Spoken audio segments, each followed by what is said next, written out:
my one rant would be that we must learn now that the people who went to Eton can't run this country. Okay, they've done it, they've tried to do it, and this little small group who all went to the same school in the same class, it doesn't work. So I feel we need some working class people that have lived a real life, people that are in touch with what's going on in reality, to maybe come to the front now and start to getting involved in how this country's run. What happens when Britain's most brutally honest loudmouth sets his sights on the most awkward politician in the country? Danny Dyer just unleashed something so unexpected, so unfiltered, that even Keir Starmer looked like he forgot his own name. Was it a rant, a roast, or a full-blown verbal takedown caught on camera? Whatever it was, it's got everyone talking, and Starmer wishing he'd stayed home. You won't believe what Danny said, or how deep it cut. This isn't technically a Brit Award, but what I love about you is you call a mug a mug. If we were giving out a Brit Award for your twat of the year, who would win the Danny Dyer bell end talk? There's so many, let's have it right. The world is being run by cranks at the moment, so probably Keir Starmer. Okay, right, let's not turn this into a riot. Okay, time now to go for a break, but still to come, we're going to get a little bit messy. Danny Dyer versus Keir Starmer. A clash so bizarre, so British, it feels like a fever dream scripted by a tabloid and directed by a drunk Shakespeare. Picture it, the walking embodiment of pub fury, lobbing verbal Molotovs at the human snooze button of British politics. It's not just culture clash, it's a full-blown identity crisis wrapped in banter and blandness. Start to getting involved in how this country's run. Would you ever go into politics full-time? Or imagine. No, darling, I'm too busy. I've got a game show on at the moment. I've got another podcast with my daughter, and of course, I'm in the greatest soap that has ever been. So I'm all right for the minute. So let's just watch the government unravel themselves, I think, and let's just try and stay safe and just try and not catch this thing. And on the other side, I'm sure we're all going to be better, stronger, more considerate people. If Westminster ever hosted a reality TV week, this would be its finale, a chaotic showdown where passion meets procedural grey and the nation can't decide whether to laugh, cry or call Ofcom. History might one day refer to it as the moment an angry geezer with a heart of gold tried to headbutt the Labour Party back to life. And maybe, just maybe, it worked. Is freedom of speech dead in this country? I'm not across the details of the particular case, but let me give you the principles that I would apply. Firstly, I'm strongly in favour of free speech. We've had free speech in this country for a very, very long time, and we protect it fiercely. I'm equally, though, against incitement to violence against other people. That has long been an offence in our country, and rightly so. And so I say, don't know the details of this case, but free speech, yes. Incitement to violence, no. Now, for anyone somehow unfamiliar with Danny Dyer, he's essentially the UK's national swear word laureate. Imagine if a pint of lager learnt to walk and developed strong opinions about the government. He's been the voice of angry, disillusioned Britain for years. While politicians drone on in Parliament sounding like malfunctioning IKEA furniture instructions, Dyer has made a career out of cutting through the nonsense with the subtlety of a brick in a blender. People do feel that all politicians on Brexit have basically conspired to be incompetent at best and downright reckless at worst. And the country is now heading towards a perilous cliff, and no one really knows what's going to happen when we fall off it. Well, there's a government that's supposed to be negotiating and spends its time negotiating with itself. Quite right. So when he set his sights on Keir Starmer, you just knew things were about to get louder, funnier and infinitely more honest. Dyer doesn't do passive aggression. He skips straight to roast session and doesn't stop until everyone's eyebrows are singed. And in this case, Starmer was the unlucky potato in the oven. But why Keir Starmer? Why now? Isn't this the man who's supposed to rescue Britain from the political aftermath of a Conservative Party that spent more time imploding than governing? Well, yes, that's the theory. In practice, Starmer has become the human embodiment of the "Are you still watching?" prompt on Netflix. It's not that he's doing anything wrong, per se. It's that he seems to be doing nothing at all, with stunning consistency. You see, Keir Starmer entered the political arena with a glittering resume: barrister, human rights lawyer, knight of the realm, proud owner of the most neutral facial expression in Western Europe. But somehow, all that promise turned into someone whose boldest political move this year was blinking on live television. Enter Dyer, the man who once called David Cameron a very naughty word on live TV.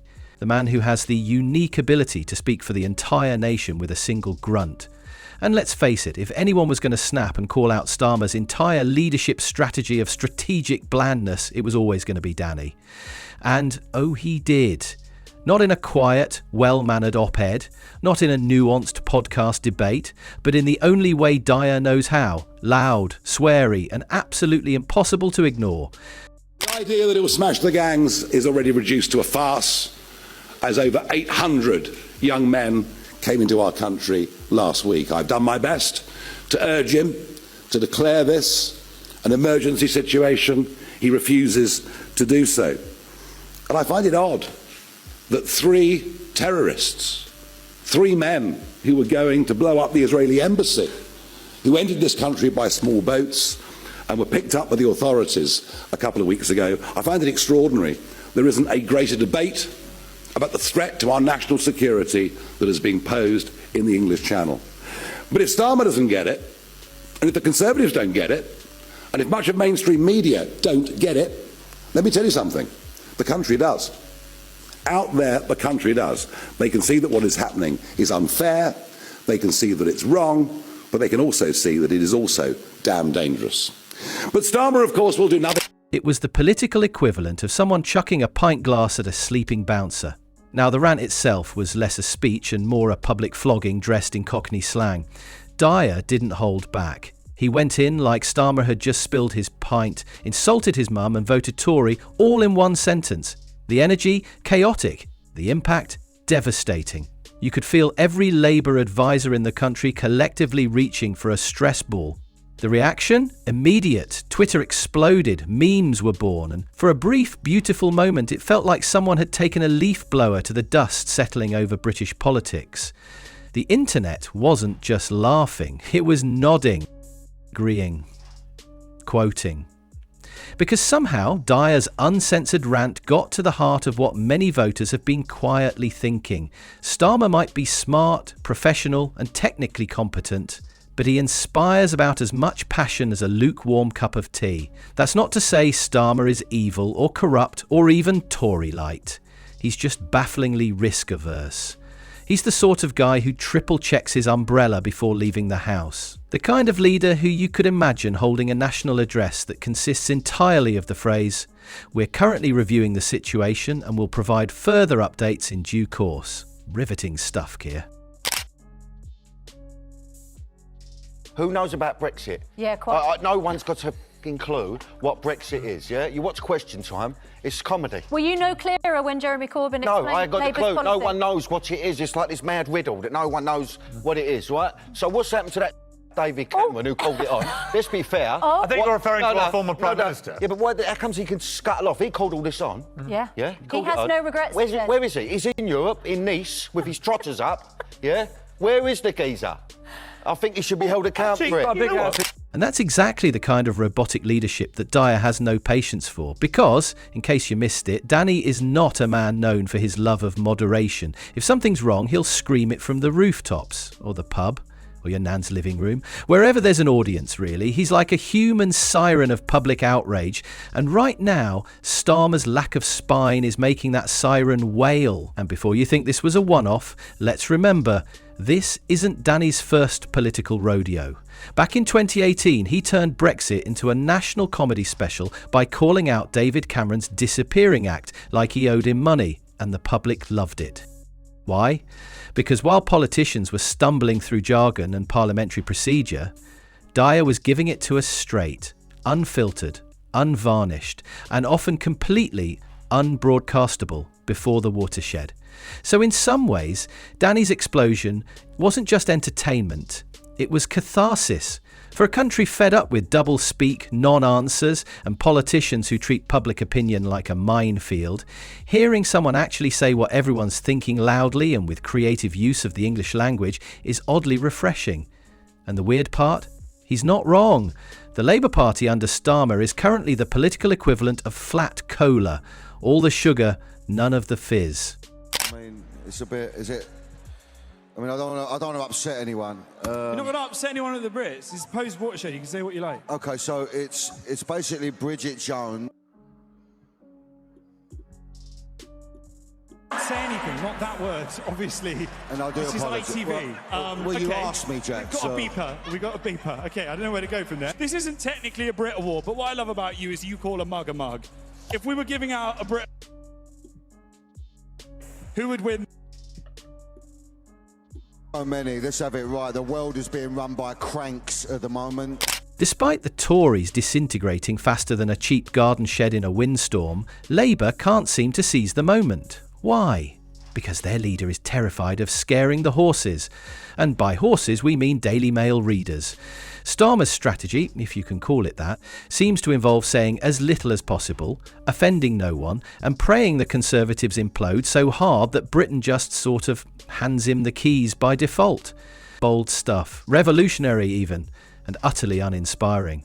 Meanwhile, Dyer, whose only political training involves shouting at people in fictional pubs, is walking around with more conviction in a single sentence than the entire Labour front bench.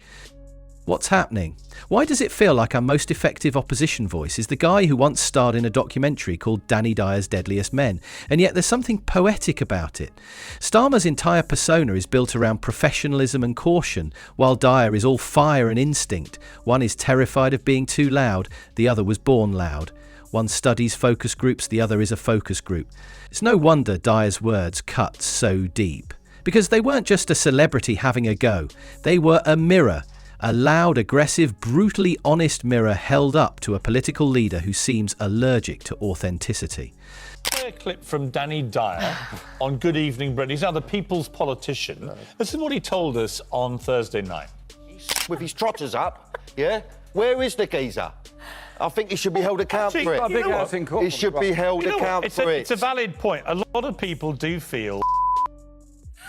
Well, I want to clarify that second beep was not aimed at me, by the way, contrary to social media speculation. But Sir Vince... He's got a point, hasn't he? Through the crudeness of the rhetoric, perhaps, there was a point that actually I think he articulated the view of many millions of people in this country right now, which is, it is a mad riddle to most of the British public what is going on. They thought that the referendum was quite straightforward. It's turned out to be hideously complicated. Yeah, I mean, there was an insight there from the East End of pub, you know, that nobody quite knows what Brexit actually means. And no, we're not saying Danny Dyer should run for office. But at this point, if the choices are between fiery pub wisdom and damp PowerPoint energy, it's not a hard decision. Let's talk about the deeper meaning here. Dyer's outburst speaks volumes about Labour's branding crisis. Traditionally, this was the party of workers, unions and people who eat chips without looking awkward. But now, it feels like the Labour Party is trying to win a game of Monopoly by reading the instruction manual while everyone else flips the board. Dyer, intentionally or not, has tapped into that disconnect because he sounds like someone who actually remembers what Labour used to stand for. Community, anger, passion. Not whatever this current strategy of quiet competence is supposed to be. It's like watching someone try to light a bonfire with damp toast. And let's not forget the timing. With the general election looming and the Tories handing out scandals like confetti, this should be Labour's moment to dominate. Instead, their leader sounds like he's trying to win a debate in a library. Dyer didn't just call him out, he asked the question we're all asking, do you even want this, mate? So, did Keir Starmer respond? Of course not, because that's what he does. He doesn't punch back, he releases PDFs. Chris Hope, GB News. Prime Minister Nigel Farage has 5 MPs, you've got 403. Are you panicking because Reform is so far ahead in the polls, it seems? Is he living rent-free in your brain? You went to a state school, your dad worked in a factory, your mum worked in the NHS, so why has a public school-educated former city trader got more in common with the Red Wall than you have? Well, I've set out my divide. I think the single most important thing is to make sure we stabilise our economy and build on that strong foundation the future of our country. And that is what we're doing. And in a world that rewards charisma, clarity and conviction, that's a problem. Now, was Dyer's rant politically nuanced? Of course not. But it was real. And right now, realness is in short supply. When someone like Dyer says what millions are thinking, without filters, without spin, without a committee of advisors, it cuts through the noise. And if Starmer had half the energy Dyer brings to talking about Brexit or Boris or austerity, Labour might actually start winning hearts instead of just minds. The truth is, people aren't inspired by spreadsheets. They're inspired by vision, by fire, by the sense that someone actually believes what they're saying. And right now, Starmer delivers a speech like he's reading the terms and conditions on a broadband contract. It's no wonder Danny Dyer's words echoed louder than any press conference from Labour HQ. And here's where it gets weirdly hopeful, because moments like this, when someone outside the political bubble shakes it from the outside, can wake people up. They remind us that politics doesn't belong solely to those who wear ties and say, moving forward 800 times a week. It belongs to all of us, even the ones who shout, especially the ones who shout. So while Dyer's roast may not have been drafted by a policy team or fact-checked by analysts, it did something far more important. It made people listen. It made them feel. It's Starmer's ego which cancelled Rwanda, and now he's doing the same here. It just doesn't make sense. And for him saying, smashing the gangs, he couldn't smash the top off his Easter Cadbury's egg this Easter. Oh, but you've been saving that one up for a while. No, but it's true. And look about this. Where is, as usual, with Keir Starmer, where's the detail? Where's the strategy? Where's the targets? He needs to stop acting like an out-of-work barrister and give... And for a party that's forgotten how to make people feel anything but slightly sleepy, that's a wake-up call worth hearing. Danny didn't just draw blood, he hit a vein that's been pulsing with quiet fury for years. His rant wasn't just a one-off explosion, it was the sound of disappointment finally snapping. This wasn't rage for rage's sake, it was heartbreak in a Cockney accent. Dyer has always backed Labour, not because they were perfect, but because they used to try. He didn't want a revolutionary, he just wanted someone with a spine. Instead, he got Keir Starmer, a man so afraid of offending anyone that he somehow manages to offend everyone by saying absolutely nothing. See, when Dyer goes off, he's not just shouting at Starmer, he's shouting for the bloke stuck on a 0-hour contract, for the single mum drowning in rent, for the NHS nurse getting clapped instead of paid. And Labour's response? A focus group shrug. Voters like Dyer, real people with mortgages and rage, aren't looking for political perfection. They just want someone who doesn't sound like they were assembled by Microsoft, which is the real tragedy here. Starmer has the Tories collapsing in on themselves like a flan in a cupboard. The economy's wheezing, scandals are multiplying like rabbits on Red Bull, and yet Labour still can't close the deal. It's like watching someone with a winning lottery ticket try to pay for gum with a coupon. They've got the moment, the momentum, and the mandate, and they're wasting it by trying to be safe. There have been infringements on free speech that actually affect not just the British, of course, what the British do in their own country is up to them, but also affect American technology companies and by extension American citizens. So that is something that we'll talk about today at lunch. We've had free speech for a very, very long time in the United Kingdom, and it will last for a very, very long time. Well, no, I mean, certainly we wouldn't want to reach across US citizens, and we don't, and that's absolutely right. But in relation to free speech in the UK, I'm very proud of our history there. But safety doesn't win in a world where Boris bumbled into power with a mop on his head and Farage tended to drink a pint and shout. That's why Dyer's outburst matters. Because when the opposition is this bland, people start looking elsewhere for passion, even if it comes from an actor known for punching fictional gangsters. Dyer said what thousands are thinking. Where's the fire? Where's the flipping point? And that's the final jab. While Parliament rehearses sound bites, Danny Dyer freewheels into the public arena, swinging his rhetorical fists and connecting harder than 1,000 Labour press releases. In a land of political beige, he's pure neon. No filter, no prep, just fury. And somehow, It cuts through. At this rate, forget Starmer. Britain might just need a Prime Minister who knows his lines, throws a punch, and doesn't need auto-cue to say what we're all screaming in our heads. In the end, this wasn't about Danny Dyer becoming some political messiah. It was about reminding everyone, including Starmer, that leadership isn't just about looking the part. It's about being the part. It's about fire, not formality, action, not adjectives. And if the Labour leader doesn't want to get shown up by a man who once yelled "leave it out" in a pub scene, he might want to start taking notes. So here's to Danny Dyer, accidental opposition leader, working class prophet, and the only man brave enough to say what most of the country's been thinking. Keir, mate, grow a backbone.